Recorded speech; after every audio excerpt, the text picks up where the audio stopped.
Ayan, good morning po sa inyong lahat. Andito muli ang inyong lingkod, Sir TPPH, muling nagbabalik at muli tayo may bibigay ng kaunting reaksyon. Nagayon natin ating camera. At dito nga sa i-lovers na to, no? Pero bago ang lahat, shoutout muna tayo sa Team Kalingap, kay Webal Santos Matubang, Kalingap Rab at sa buong team po ng Kalingap, sa aking mga kasamahan, Banat Bagsik, Malu de Los Santos, Maria Selena Barbosa Official, ayan, Ay Magalo Mix Vlog, Hayat Samoras, at Pixie Lixie, at ang inyong pong lingkod, LTBPH and Bupil Vlogs. Ayan, ballpoint man sa ating mga kaibigan dyan. So, yun po, baka po naman na pwede, pakitangsak nyo po yung ating notification bell dyan para po pag may mga upload tayo ay ma-update kayo. Ano po? So, maraming salamat po sa mga bagong dikit sa ating munting channel, sa mga sumusubaybay, sa mga ka-EDC dyan. Shoutout sa inyong lahat. So, ito na naman, may bago na naman tayong tungkol sa EDC at sa e-lovers, no? Na kung saan hindi nila tinitigilan po ng pangbabas doon sa kanilang Facebook page ang EDC at lalong-lalo na si Beyonce na lagi nilang nilalait na sakang at kung ano-ano pang lalait nila, no? Na hindi po maganda talaga na bakit itong founder ng e-lovers na ito ay hindi makamove on, no? Hindi ka makamove on, inggit na inggit ka kay Baby Beyonce namin, ano? At kung yung sarili mo rin lang naman, ay kukumpara mo na parang si Marilyn Chang na Marilyn Chang, sorry, Marilyn TV, na ikinumpara yung sarili doon kay Carla. Ito naman si Bansot na ito, na founder ng e-lovers, ay huwag daw ikumpara yung kanyang sarili doon kay Sakang. Excuse me, tingnan mo yung sarili mo ha. Aga-aga, ginagalit mo ko. Tingnan mo yung sarili mo, tingnan mo yung itsura mo kung may salamin. Tingnan mo nang naghubag lang day na imong wait, no? Pakihirap sa salamin, at tingnan mo, magang-baga yung muso mo sa kalilibak ninyo dyan sa inyong channel. Mga bastos kayo, no, mga e-lovers. Wala kayong ginawa, kundi libakin yung tao na hindi naman nangingialam sa inyo. Anong utak meron kayo? Ang tatanda nyo na, no? Ang tatanda nyo na. Wala namang ginagawa sa inyong masama itong si Beyonce. Bakit hindi kayo makamove on? Na araw-araw, yan ang content yung mga buwakang kayo ng ina nyo dyan sa inyong sa inyong Facebook page na yan, ha? Hindi kayo makamove on. Di ba?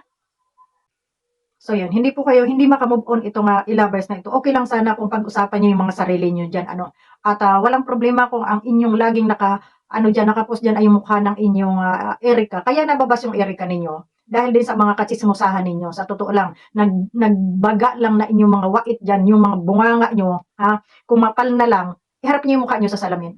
Kumapal na lang yung mga mukha nyo, kalilibak dito kay Beyonce, no?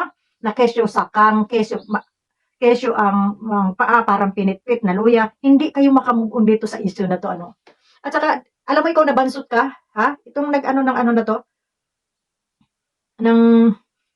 itong e-lovers na to, napaka mahadera mo sa totoo lang, napaka mahadera mo. Ikaw na Enid Tunyakaw Torres, ang kapal din ng pagmumukha mo, ha? Ang kapal din ng mukha mo, no? Sa totoo lang, ang makapal ng pagmumukha mo. Hindi ko alam kung saan ka humuhugot ng kapal ng mukha, ha? Na ikumpara mo, ha? Na kahit sa panaginip, yung itsura mo, walang-wala man lang doon kay Beyonce, bakit mo ikinukumpara yung sarili mo? Sabi pa niya dito,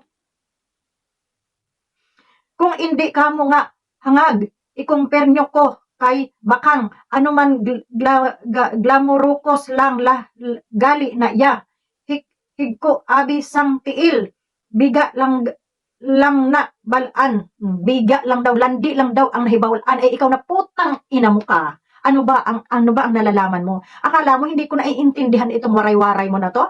Piste ka? Biga lang, bakit? Nagbiga-biga ba to si Beyonce dito sa iyo, ha? Nagbiga-biga ba?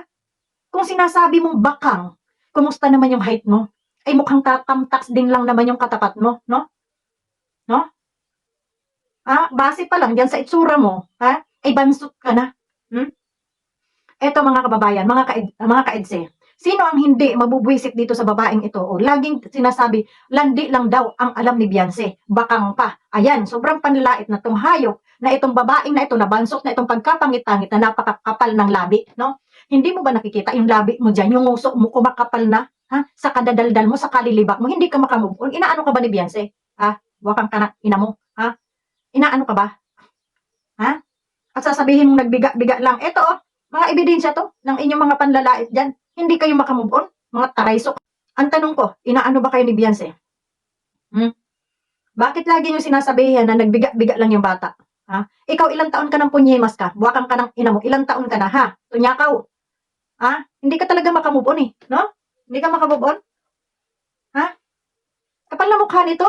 Kapal na mukha mong manlait na biga-biga. Ikaw, katanda-tanda mo na. Bigaon ka pa. Ha? Ikaw mo'y bigaon, ha? Buwakang ka ng ina mo, ha? Ikaw mo'y bigaon. Bakit? Hindi ka pinapakialman ni Beyonce, pero, ha? Hindi ka pinapakialman, pero panlait ka ng panlait na buwakang ka ng ina mo na hindi ka makamove on, ha? O ano, ha? Mga ilabers, tatanda nyo na, mga ulyanin na kayo, pero ano, ha? Pinapatulan nyo yung bata na hindi naman kayo pinapakialaman. Diba? Sino hindi mabubwisit dito sa mga ito? Ha, mga kainse? Ha? Pagka ganito lagi, ang kanilang komento, ayan, ayan, ayan, ha? Ayan. Itong si Torres, na akala mo pagkaganda-ganda, tingnan mo naman yung muso. Tingnan mo naman yung mga braso niya na parang iisang pulgada ang haba. Ha? Ako kaya ang manlait sa yung buwakang ka ng ina mo. Ha? Sobrang panlalait nyo dito eh. No? Glamurukos lang, gali na ya. Higko, abisang tiil. Biga lang na balaan. Biga lang na nabalaan. Ano yung biga? Ha? Ha? Ikaw mo'y bigaon. Animal ka. Ikaw mo'y bigaon kay tiguwang ka na, ha? Nagsigi ka pag panlibak aning mga batanon. So kasabot lang ha, paminaw ha. Kasabot lang wakang ka ng ina mo na sismusa ka, inggitira ka pa, no? Huwag ka nang mangarap dahil bansot ka na, pangit ka pa. Ha? Pangit ka pa.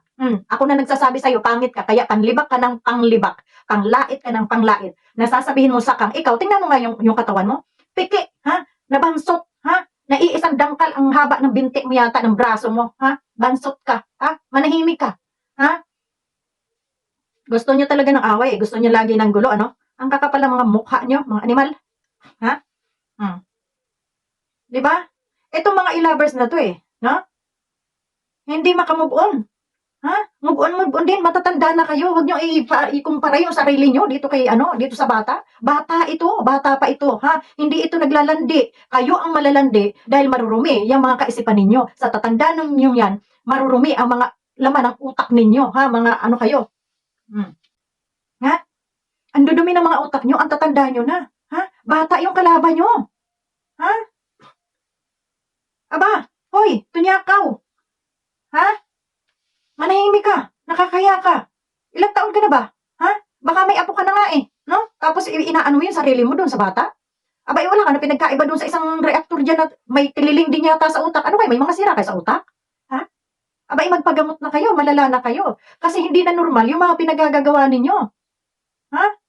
Sa sobrang inggit ninyo, kung ano-ano na lang, yan lumalabas sa mga bulok ninyong bunganga, araw-araw may panglalait kayo dito sa mga ano ninyo, mga channel ninyo. Diba? O ngayon, sinong gaganahan sa inyo? Tapos sasabihin nyo, pag sumagot kami, ha? Kayo mga galit kayo pag sumagot kami. Haller, anong gusto nyo? Pabayaan lang kayo dito sa mga pinagsasasabi ninyo ito? Ha? Ang tatapang ng mga walang hiyang ito, ang kakapal ng mga mukha ninyo, manalamin nga kayo, tingnan nyo sa salamin kung sinong mga pangit sa inyo. Meron pa dito mga kulubot na yung mga pagmumukha, kung makalait dun sa bata o wagas. Ha? Kayo yung mga bigaon, ha? Dito sa sinasabi mo na bigaon itong bata, itong nililibak nyo, ha? Pakiharap sa salamin, ha? Mga minupos na kayo, kamo mo'y mga bigaon kay mga tigulang na mo, ha? I-compare ninyo yung mga sarili ninyo dito sa mga labtim-labtim ng mga kabataan. Kamo mo'y mga bigaon, ha? Bigaon mong dagko. Ano? Di ba? Kung hindi ba naman kayo saksakan ng tatanga, anong tatandaan nyo na? Ha? Sasabihin yung bakang, mukhang luya ang paa, kagiron, ha?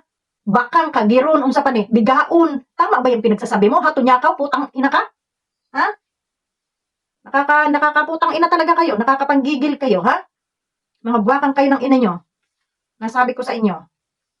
Ako, hindi lang ako dun sa, na mga, lang, ha? Yung mga pakilig-kilig lang. Andito ako para ako magtanggol sa mga inaapi-api nyo. Sumusobra na kayo. Ilang araw ko kayong hindi inaanuhan dito ha, nire-reaksyonan. Pero ito na naman kayo. Panlait ang panlait. Ha? O yan, mga ka-EDSE, ha? Banatan nyo yung community na yan. Sa community dyan ng mga ng EDSE sa Facebook, tirahin nyo yung community ng e-lovers na yan. Wala na pong ginawa. Ha? Wala nang ginawa, kundi laitin yung bata, sabihan ng malandi. Sa Tagalog, bigaon is malandi. Bakang, ha? Kagiron, sabi niyo yung may kagid daw, Mukhang luya yung paa. Lahat ng panglalait, ha? Ibinaton nyo doon sa bata. Kumusta naman yung mga pagmumukha ninyo? Ikaw na nagsasalita ka, ha? Sa tingin ko sa'yo, panda ka na. Kasi base pa lang dyan sa picture mo, yung braso mo ay isang dangkal, no? Baka nga pur lang yung height mo eh, no? O ano, dito ka sa akin makipagkompetensya. Dito, baka height pa lang, wala ka na. Ha? Katawan pa lang, wala ka na kasi nakita yung katawan mo, parang kang baboy, no? Baboy na bansot. Yung nguso mo, ha? Makapal na sa kapapanlibak. Oh, sige, maglaitan tayo dito kasi puro kayo pandalait dito, mga buwakang kayo ng ina nyo. Diba? Sobra, sobra. Diba? Sobra yung ginagawa ninyo. Sa tingin nyo, maganda to. Sa tingin nyo, palalampasin ko ito, mga ginagawa ninyo doon sa bata. So, sa mga e-lovers dyan, sa mga ka-edsi dyan, e-lovers na pati, banatan nyo, itong e-lovers na to, sumusobra na po ang bunganga nitong animal na ito, yung founder ng, ng community nito, na itong GC na, na to, Facebook page na to, sobra na yung panglalait ninyo, sobra na. Ikaw na nagsalita ka, pakiharap sa salamin yung pagmumukha mo at pakisukat din yung kakalahati mong height, bago ka manlait. At pakitingnan yung mga binti mo na iisang dangkal ang haba, Hindi yung panlait ka ng panlait kay Beyonce na kay sa kabiron, bigaon, sakang, parang luya ang paa, etc. Sus, Ginoo ko. Di naman hamak na napakaganda ng bata kumpara sa pagmumukha mong animal ka, Tubol ka na nga, bansot ka na nga, laitira ka pa, pintasira ka pa, wala nang maganda sa'yo. Kung hindi lang may filter yung camera mo, baka hindi ka nagmukhang taong yawa ka, Nagbusila lang yung nguso mo. Yun lang yun. Babay na po sa inyong lahat. At kita-kita tayo sa next nating video at hindi natin tatantanan itong mga nanlilibak na ito. Kailangan sagutin natin ito kay namimihasa, itong mga yawa na ito, na hala sa panglibak, mga buwakang kayo ng ina nyo, ang papangit nyo rin. Yun lang, bye-bye.